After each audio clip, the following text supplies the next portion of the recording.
So now we've spent a significant amount of time on that thing I keep harping on, which is proper stance, hands up, eye level, at or beyond 90 degrees for the purposes of blocking incoming punches, but also knives and any other object that may sneak its way into the fight to keep things away from us, setting up that frame, and the forward-leaning rifleman's posture.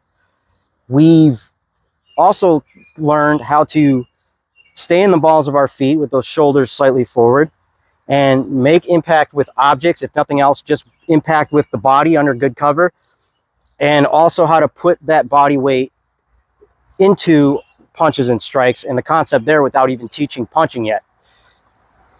So kind of the cart before the horse, though.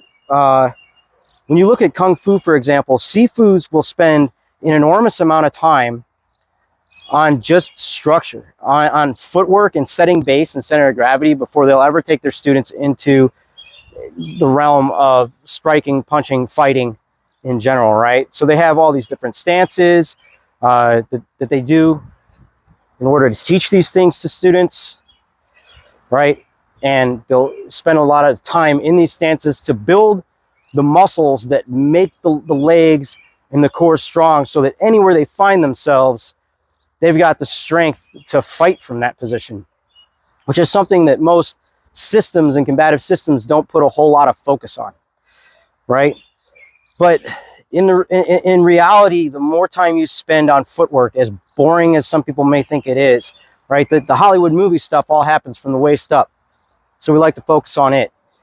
But the reality is that 90% of fighting happens from the waist down, right? If you're not structurally sound, if you don't know your footwork, if you don't know how to plant your feet or not plant your feet, or how to rapidly readjust your feet, or how to maneuver your feet in consort with your hips and shoulders and body, your punches, everything's going to be weak. Like, everything's just going to be messed up.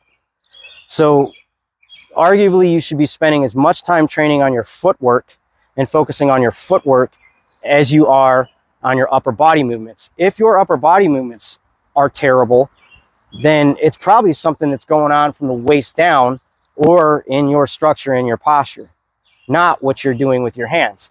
And that comes back to what I was saying before. That's sort of where telegraphing comes from. I don't know how to do everything from the shoulders down, so I wind up from my strikes, letting the opponent know that it's coming.